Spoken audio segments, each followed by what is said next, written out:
보혜사라는 게 무슨 뜻이냐면 우리의 위로자, 변호자, 보호자, 대변자, 협조자라는 뜻을 갖고 있는 파라클레토스라는 그 헬라어의 뜻이 담겨져 있는 그 언어인데요. 다시 말하면 성령께서는 우리를 대변해 주시고, 그러니까 하나님 앞에 예를 들면 이런 거예요. 쉽게 얘기하면 하나님 앞에 우리가 갔는데 네가 누구냐? 하나님 우리를 모를 수는 없지만 네가 누구냐? 그래서 성령께서 이 사람은 아무개로서 예수를 믿는 사람입니다. 천국으로 들어가야 됩니다. 이렇게 변호해 준다는 거고요. 또 성령께서는 우리를 지켜주시고 보호하시는 분이다 라는 뜻입니다. 그리고 우리를 위로해 주시고 우리에게 용기와 힘을 주시는 분이 성령이시다라는 거예요. 그게 바로 파라클레토스에 담겨져 있는 바로 보혜사라는 뜻에 담겨져 있는 그 내용이에요. 그러니까 예수님께서 부활 승천하면서 제자들이 두려워 떨어요. 예수님 다시 떠나는 것 때문에 두려워 떠는데 예수님께서 말씀하셨어요. 내가 너에게 성령을 부어주리라. 나를 대신해서 너에게 성령을 보내주리라. 그 성령은 너희와 영원토록 세상 끝날까지 함께 할 것이다. 다시 말해서 성령을 보내주신 것은 하나님과 예수님이 우리와 함께 하신다는 증거거든요. 그래서 우리가 이제 신약시대, 예수님이 부활 승천하시고 신약시대를 살아가는 우리들은 이제 성령의 시대라고 그래서 성령의 은혜 가운데 살아가는 시대가 되었다. 그래서 성령 하나님을 우리가 의지하며 살아가면 된다는 거죠.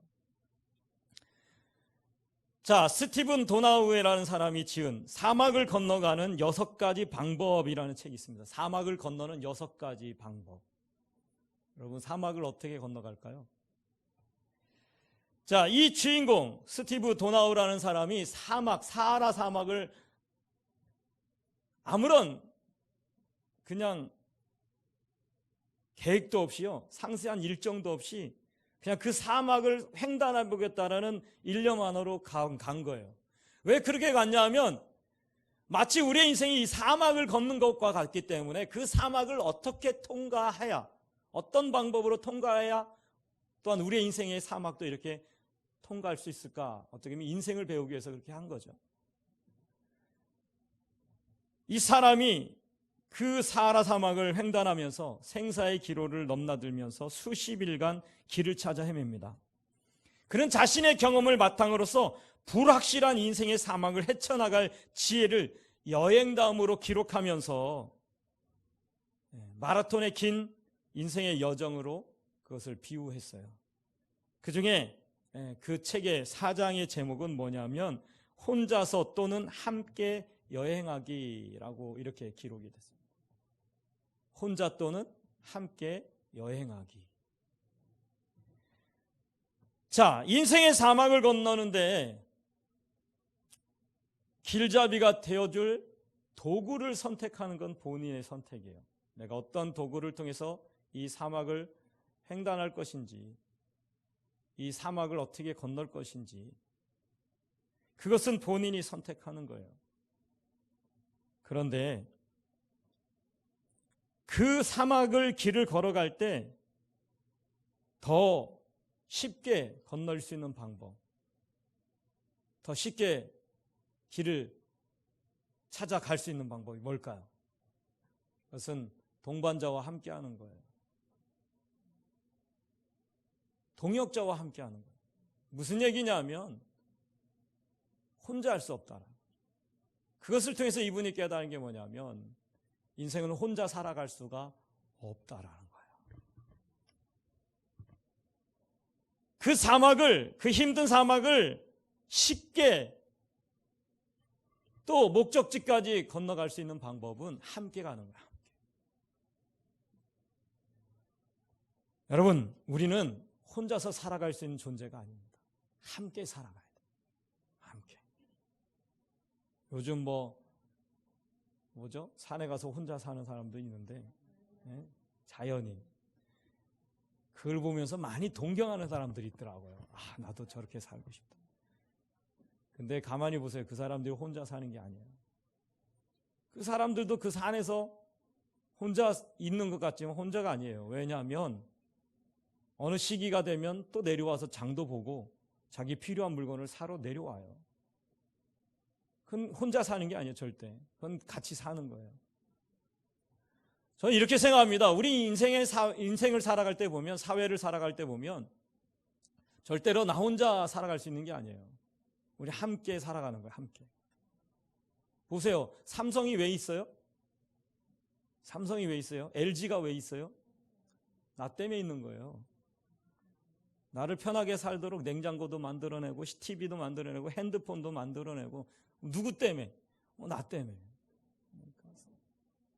그죠?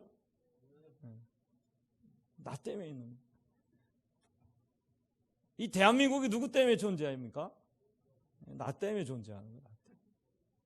나를 여기서 살게끔 하려고 지금 대한민국이 있는 거예요.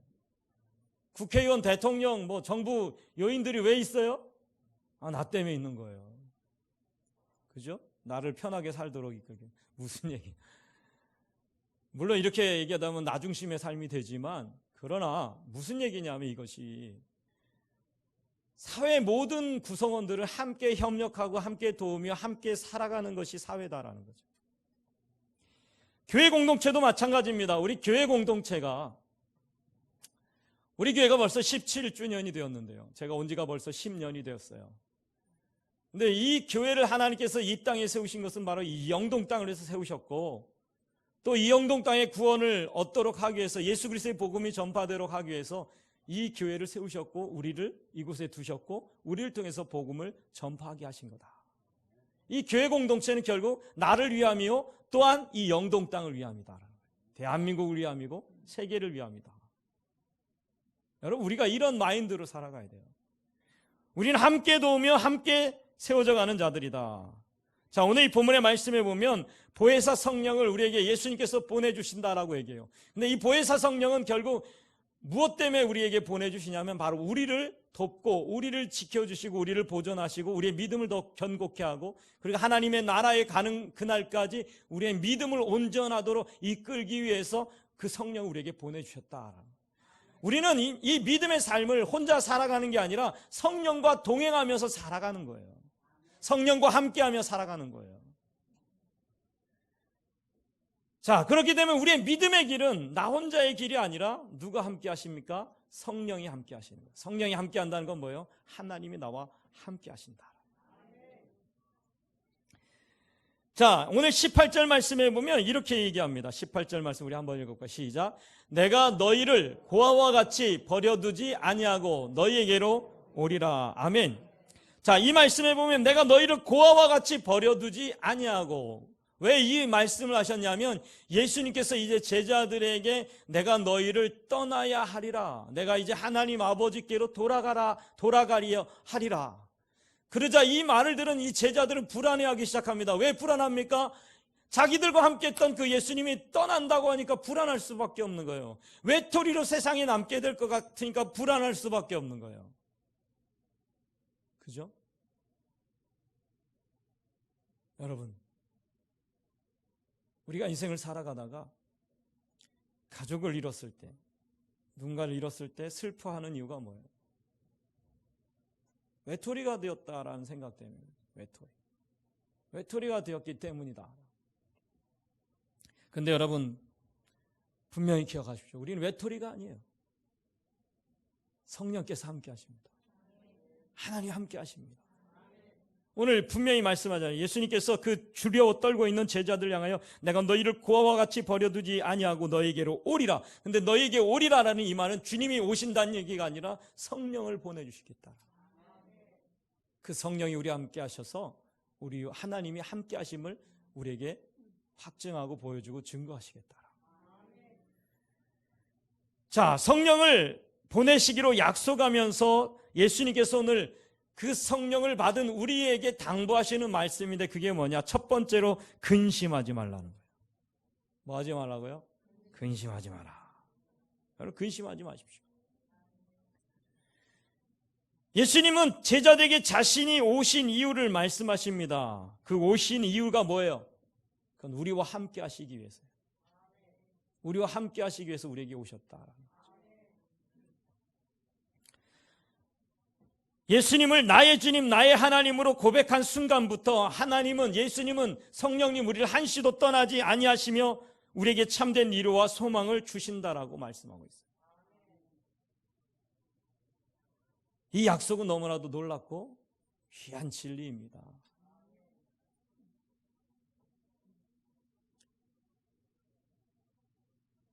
또한 예수님 자신이 또 다른 보혜사로 우리에게 대언자가 되어주신다고 말씀하셨어요. 지금은 제자들과 이별하지만 성령을 통해서 제자들과 함께 하시겠다고 약속하고 있는 거예요.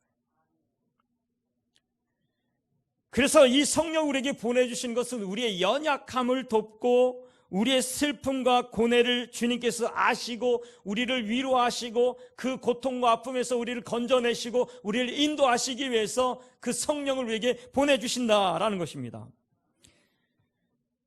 여러분, 우리에게 일어나는 일들 가운데서 염려한다고 우리의 키가 한 자나 더 할 수 있습니까? 무슨 얘기냐? 우리 자신에게 일어나는 일들을 염려한다고, 고민한다고, 괴로워한다고 그걸 해결할 수 있냐는 거예요.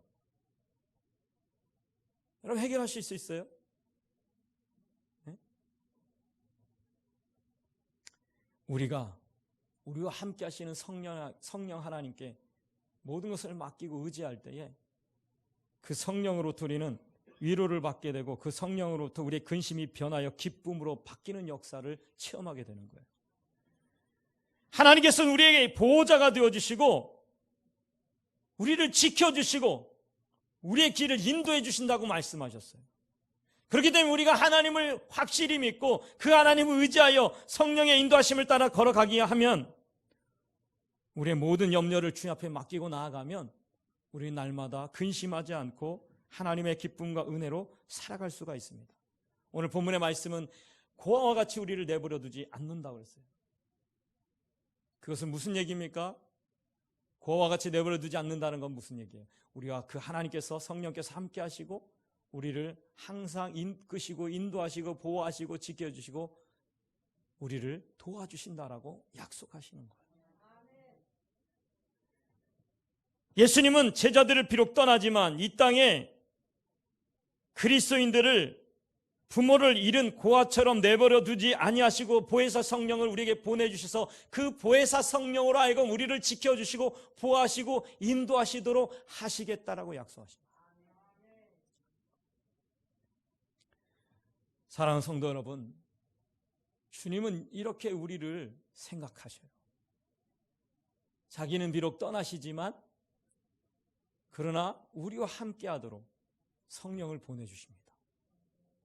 그 성령은 우리의 삶을 그대로 내버려 두시는 것이 아니라 방광하시는 게 아니라 우리를 항상 바라보시고 우리와 항상 동행하시고 우리를 지켜주시고 우리의 근심과 좌절의 눈물을 닦아주시고 내주하셔서 우리를 위로하시고 우리에게 은혜를 주시고 참된 평강과 은혜를 날마다 우리에게 부어주십니다. 그게 성령의 역할이에요. 우리가 이 땅에서 나그네처럼 살아가지만 그러나 예수를 믿으면서 기쁨으로 충만하고 행복이 가득한 이유가 뭐냐면 성령께서 우리와 함께 하셔서 우리를 보존하시고 지켜주시고 인도하시고 이끄시기 때문에 그렇다. 여러분, 항상 어느 곳에 있든지 외롭다고 생각하지 마세요. 외롭다. 슬프다고 생각하지 마세요. 왜? 성령께서 나와 함께 하시기 때문에, 하나님이 나와 함께 하시기 때문에. 그렇기 때문에 우리는 이 땅을 살아갈 때에 하나님 나와 함께 하심을 믿고 근심하거나 염려하지 말고 항상 기쁨으로 살아가셔야 돼요. 코로나19 때문에 근심하지 마십시오. 이겨낼 겁니다. 하나님 함께 하시기 때문에 우리를 보존해 주실 것입니다. 감사하게도 어제 뉴스를 보니까 혈장 치료제가 이제 다음 주부터 임상 실험에 들어간다고 하는데 할렐루야잖아요, 그죠? 또 이 코로나19는 여러분 사실 코로나19 때문에 우리가 힘든 게 아니라 코로나19 그러니까 막 이게 뭐야? 걸리면 큰일 난다, 죽는다, 막 이러니까 그냥 다들 막 겁나서 두려워서 막 떨고 있는데 하나도 겁낼 거 아니에요. 어떻게 보면 그냥 감기의 일종, 독감의 일종이에요. 그냥 지나갈 것들이에요. 걸려도 치료받으면 다 나았는데요. 통계상으로 보니까 독감보다 더 많은 코로나19보다 독감으로 죽은 사람이 더 많대잖아요. 그러니까 뭐 그렇게 크게 염려 안 해도 될 것 같아요. 여러분, 어찌 보면 염려라는 것은, 근심이라는 것은 우리가 하나님을 믿지 못하는 데서 온다라고 생각되어집니다. 이 염려와 근심은 오히려 마귀가 우리에게 주는 거예요. 그렇기 때문에 우리가 하나님을 믿는다면 날마다 하나님께 이렇게 구해야 돼요. 성령님, 나와 함께 하여 주셔서 내 모든 속에 있는 염려, 근심은 사라지게 하시고 날마다 주님의 평안으로 우리에게 임하게 하여 주시옵소서. 그렇게 기도해야 될 것 같아요. 자, 두 번째로 보혜사 성령이 우리와 함께 하실 때 우리가 해야 될 일이 뭐냐? 두 번째. 첫 번째 뭐 하지 말라? 근심하지 말라. 두 번째는 첫 번째는 근심하지 말라. 두 번째는 주님의 계명을 지키라. 자, 오늘 이 본문의 말씀에 보면 예수님께서 이렇게 얘기하십니다. 우리에게 성령을 보내주시는데 그 성령이 너희와 함께하지 고와 같이 너희를 버려두지 않으니까 너희 근심하지 말고 살아가라는 것이에요. 항상 하나님의 함께하심을 느끼고 그 은혜 가운데 내가 살아가고 있음을 느끼고 살아가라는 거예요. 그런데 두 번째 뭐라고 얘기하냐면 21절부터 보면 그렇게 얘기해요. 나의 계명을 지켜야 된다. 나의 계명을 지키는 자가 나를 사랑하는 자다. 어떤 사람이 성령으로 충만한 자냐? 주님의 계명을 지키는 자예요. 주님의 말씀을 따르는 자예요. 예수님은 그의 사랑하는 제자들과 함께 하실 것을 약속합니다. 그러면서 그 사랑의 관계를 온전하게 맺는 방법이 뭐냐면 계명을 지키라고 말해요. 계명. 이 계명이 뭐예요? 주의 말씀을 지키라. 주님의 뜻대로 살아가라. 모든 상황 속에서 우리가 주님을 사랑하고 그 계명을 지킬 때에 비로소 우리가 예수님의 제자인 줄 알게 될 것이고 비로소 우리가 하나님의 자녀됨을 보여주고 증거하는 삶이다라는 거예요. 21절 말씀을 함께 읽어보겠습니다. 21절 시작. 나의 계명을 지키는 자라야 나를 사랑하는 자니 나를 사랑하는 자는 내 아버지께 사랑받을 것이요 나도 그를 사랑하여 그에게 나를 나타내리라. 아멘. 자, 이 말씀에 분명히 얘기하고 있어요. 너희가 나를 사랑한다면, 너희가 나와 이 사랑한다는 것은 함께하는 관계거든요. 사랑하는 관계는 어떤 관계예요? 함께하는 관계예요. 근데 너희가 정말 나를 사랑하고 나와 함께하길 원한다면 뭐 하라는 거예요? 주의 계명을 지켜라. 주의 말씀을 지켜라. 그것이 바로 하나님과 주님과 함께하는 삶이다. 그것이 바로 성령이 충만한 삶이다 라고 얘기하는 거죠. 다시 말해서 우리는 하나님을 사랑한다면 우리의 삶은 날마다 예수를 닮아가는 삶이 돼야 돼. 예수의 계명을 지키라는 것은 결국 우리가 뭐예요? 예수님이 행한 대로 똑같이 그렇게 살아가야 된다라는 거죠. 우리가 다시 말해서 예수의 모습이 우리 삶에 나타나야 되는데 그게 뭐예요? 삶의 모습 속에서 우리가 예수를 닮은 모습이 나타나야 된다. 옆 사람 보세요. 예수님처럼 보입니까? 옆 사람 보세요. 예수님처럼 보여요? 마귀처럼 보입니까? 옆 사람을 봤을 때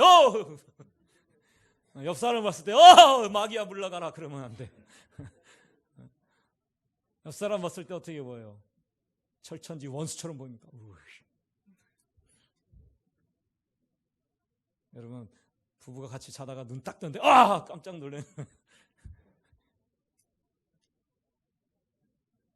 어떤 일화에 보니까 신혼부부가 그렇게 사랑해서 결혼을 하고 신혼여행 갔다가 첫날 밤 자고 눈 딱 떠서 아침에 일어나자마자 놀래갖고 이혼했다는 얘기가 있어요. 왜 그러냐 그랬더니 그동안은 화장한 얼굴만 봤는데 화장을 지우고 실체를 보니까 너무 끔찍해서 이혼했다. 그런 얘기도 있는데 여러분 옆 사람이 끔찍하게 느껴지십니까? 우리가 정말로 보여줘야 될 모습이 뭐냐면 예수를 닮은 모습이에요. 예수를 닮은 모습. 예수를 닮은 모습이 어떤 모습이에요? 절대 화를 내면 안 돼요. 예수를 닮은 모습이 어떤 모습이에요? 남을 용서해야 돼. 갈라디아서 빌립보서 이런 데 보면 너희 관용을 모든 사람에게 알게 하라. 서로 용서하라. 뭐 이렇게 나오잖아요. 서로 사랑해야 돼요. 서로 섬겨야 돼요. 또 윤리적으로도 우리가 아름답게 살아가야 돼요.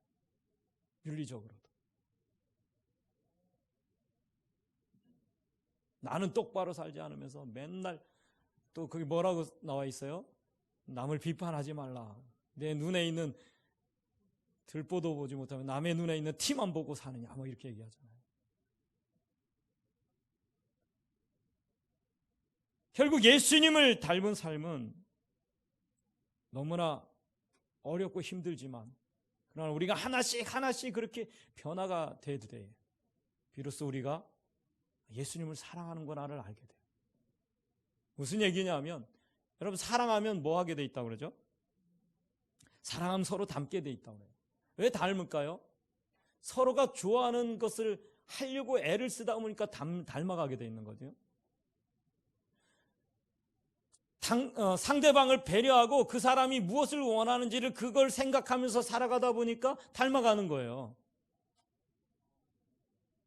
그러니까 우리가 예수님을 닮는다는 것은 예수님 무엇을 원할까? 예수님께서 원하시는 게 무엇일까를 우리가 고민하면서 그것을 하려고 애를 쓰다 보니까 점점 누구를 닮아가게 되는 거예요? 예수님을 닮아가게 되는 거죠. 그럼 예수님과의 신혼이 끝나면 안 돼요? 무슨 얘기냐면 많은 부부들이 신혼생활 때 3년까지는 좋은데 3년까지 그 뒤로부터는 이제 막 서로 이제 점점 흠들이 보이기 시작하면서 막 다툼과 싸움으로 살아간다는 거죠. 나중에 물어봐요. 시간이 지나면서 막 이제 물어봐요. 왜 사냐고 물어보니까 부부에게 왜 사니까 애들 때문에 마지못해서 산다 뭐 그런 얘기도 하고. 애들 다 키워놓고 시집장가 보내놓고 이제 왜 사냐고 물어봤더니 뭐라고 이제는 미운정이 들어갖고 그냥 산대요. 인생 마지막 늙음하게 있는 분들에게 물어봤더니 이제 내가 뭐 새로운 장가 갈 것도 아니고 그냥 포기하고 산다는 거. 살 날 얼마 남지 않았기 때문에 그냥 포기하고 산다. 여러분 이렇게 살면 안 돼요. 제가 예전에도 한번 설교 가운데 예화를 들은 상담학에서 제가 상담을 공부하다 참 웃긴 얘기를 들었어요. 그게 뭐냐면 첫째는 아빠를 닮고 둘째는 엄마를 닮고 셋째는 아빠를 닮다. 왜 그러냐 그랬더니 상담학에서 배웠고 왜 그러냐 그랬더니 첫째가 아빠를 닮는 이유는 아빠의 좋은 부분을 닮는데 셋째까지 나신 분은 그냥 웃자고 한 얘기예요. 이거 진짜 믿으면 안 돼요. 예화로 상담학에서 그렇게 얘기하는데 첫째가 왜 아빠를 닮냐면 부인이 너무 남편을 사랑하다 보니까 신혼 때니까 남편만 막 바라보니까 남편을 바라보다니까 당연히 남편을 닮게 되더라고요. 둘째는 왜 아내를 닮게 되냐? 이제 신혼이 끝나고 나서 서로의 흠이 보이면서 싸우기 시작할 때예요. 둘째 날 때쯤 되면. 그러다 보니까 미흡다 보니까 남편을 안 바라보니까 남편을 안 닮고. 맞아요. 세 번째. 다시 셋째는 남편을 닮는데 그 이유가 뭐냐면 싸우다 이제 미워가지고 맨날 미운 것만 생각하다 보니까 미운 것만 닮는데 남편의 미운 것만 닮는데 그렇게 상담하기서 얘기해서 저도 웃었는데 진짜인지 아닌지는 저도 잘 모르겠어요. 그냥 상담하기서 웃자고 한 얘기니까 그냥 이해하시고. 여러분 우리가 이렇게 근데 살아가면 안 되죠. 우리는 서로를 정말 사랑으로 서로를 사랑해야 돼요. 이 사랑이 영원해야 돼요. 여러분 우리가 주님을 사랑하는 것도 영원해야 돼요. 주님은 우리를 영원히 사랑하시는데 우리가 주님에 대해서 신혼이 끝나버리면 안 돼요. 우리는 날마다 주님을 더 사랑해야 돼요. 그렇게 하기 위해서 어떻게 해요? 더 주님을 닮아가려고 더 어떻게 하면 주님의 뜻대로 살까를 고민하며 몸부림치며 살아가야 됩니다. 그러면 세상 사람들이 우리의 모습을 보면서 야, 저 사람 같으면 나도 예수 믿겠다라는 말이 나오는 거예요. 오늘 본문에는 분명히 그렇게 얘기하죠. 23절 말씀에 보면 이렇게 얘기합니다. 예수께서 대답하여 이르시되 사람이 나를 사랑하면 내 말을 지키리니 내 아버지께서 그를 사랑하실 것이요 우리가 그에게 가서 거처를 그와 함께 하리라. 자, 여기 아주 중요한 말씀이 있어요. 주님이 누구와 함께 하느냐? 주님의 말씀을 지키는 자와 함께 하고, 하나님 누구를 사랑하느냐? 주님을 믿고 주님의 말씀대로 살아간 자를 사랑한다. 그러면서 24절에 보면 이렇게 얘기합니다. 나를 사랑하지 아니하는 자는 내 말을 지키지 아니하나니 너희가 듣는 말은 내 말이 아니요 나를 보내신 아버지의 말씀. 무슨 얘기예요? 우리가 주님 뜻대로 살아가지 않는다면 우린 주님을 사랑하는 자들이 아니다. 한번 여러분 우리 자신들이 한번 고민해 보세요. 내가 정말 주님을 사랑하고 있는가? 우리 교회가 이번 주가 창립기념주일입니다. 맥주감사주일입니다. 근데 이 창립기념주일에 우리가 깊이 생각해야 될 게 뭐냐? 우리가 정말 주님을 사랑하고 있는가? 우리가 정말 주님을 사랑하며 살아가고 있는가? 무슨 얘기입니까? 우리가 시간만 보내는 신앙인이 되면 안 돼요. 시간만 가는 신앙인이 되면 안 돼요. 20년, 30년 신앙생활하는 게 중요한 게 아니에요. 세월만 보내는, 세월만 낚는 그러한 신앙인이 되면 안 돼요. 정말 우리가 예수님을 사랑하는 신앙인이라고 한다면 우리의 모습 속에서 예수를 닮아가는 모습이 있어야 돼요. 우리 방주교회가 17주년 맞이한 거 정말 행복하고 좋은 일이죠. 그런데 중요한 것은 우리 교회가 17주년만 맞이하고 끝낼 게 아니잖아요. 저는 우리 교회가 100주년, 만주년, 20만 주년 이렇게 가고 싶어요. 근데 여러분, 이 교회가 이 땅에서 온전하고 굳건하게 세워지려면 어떻게 해요? 우리가 정말 예수님을 닮은 자들이 되어야 된다. 그럴 때 우리가 성령으로 충만한 삶을 살아가는 거예요. 우리가 예수님을 닮는 삶이 진짜 성령 충만한 거예요. 여러분, 성령 충만한 삶을 착각하지 마세요. 무슨 은사가 가득하고 제가 이렇게 얘기하면 순복음 목사가 아닌가 보다 그렇게 얘기할 수도 있는데, 여러분, 은사만 병 고침의 은사, 방언의 은사, 통변의 은사, 예언의 은사가 그것만 있어야 무슨 성령 충만한 걸로 착각하지 마세요. 그거는요, 여러분, 우리 성경을 다시 봐야 돼요. 우리가 예수님을 닮아가려고, 예수를 위해서 살려고, 예수를 전하는 삶을 살려고 애를 쓰고 노력하면 그게 바로 성령 충만한 건데, 그렇게 애를 쓸 때 은사를 주님의 복음을 해서 더하여 주시는 거지. 근데 우리 목적이 어디 갔어요? 은사만 받으려고 그래요. 왜 받아 그거를? 왜? 여러분, 은사를 왜 받아요? 은사 받아도 뭐 하려고요? 목적이 잘못되어 있어요. 여러분, 우리가 정말 성령 충만하고 더 성령 충만하기를 원하는 것은 우리를 통해서 예수 그리스도가 전파되기 위함이에요.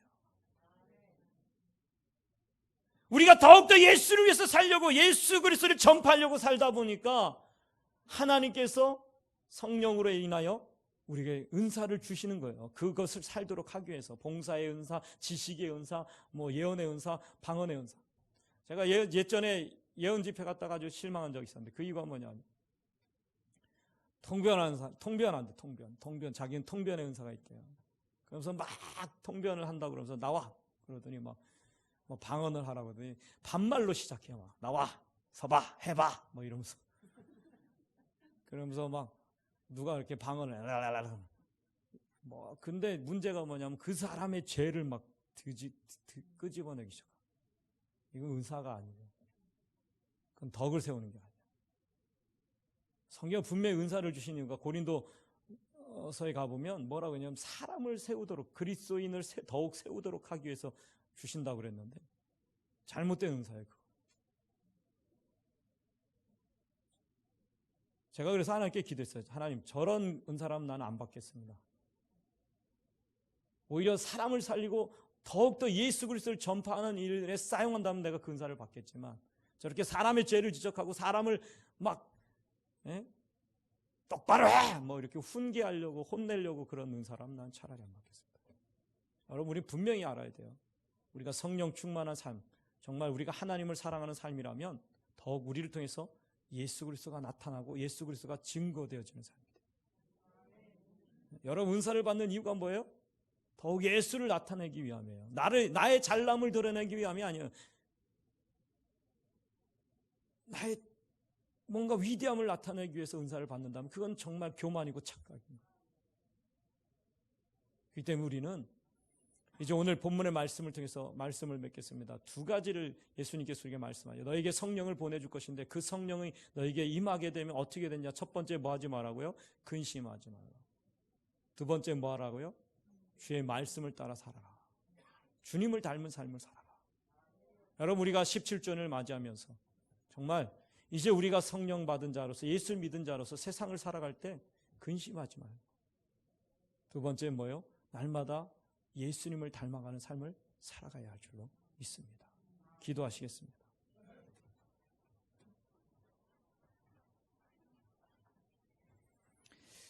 이 시간을 함께 기도할 때에 하나님, 우리가 십자가 정신으로 무장되게 하여 주시옵소서. 예수님께서 오늘 우리에게 성령을 부어주신다고 말씀하셨습니다. 근데 그 성령이 우리에게 임할 때에 우리의 삶은 근심하지 않게 되고 더욱 주의 말씀을 따르고 주님을 닮아가기 위한 삶이 된다라고 말씀하고 있습니다. 하나님, 간절히 바라고 원하는 것은 우리가 성령으로 충만하여 날마다 예수 안에 거하고 그 예수로 살아가며 우리의 삶이 그 예수를 닮아가는 삶이 되게 하여 주시옵소서. 이 시간 우리 조용히, 또는 통성으로 기도하실 분들은 통성으로 기도하시고, 조용히 기도하실 분들은 조용히 기도하시고, 우리 다 같이 주여 한번 부르고 기도합니다. 주여,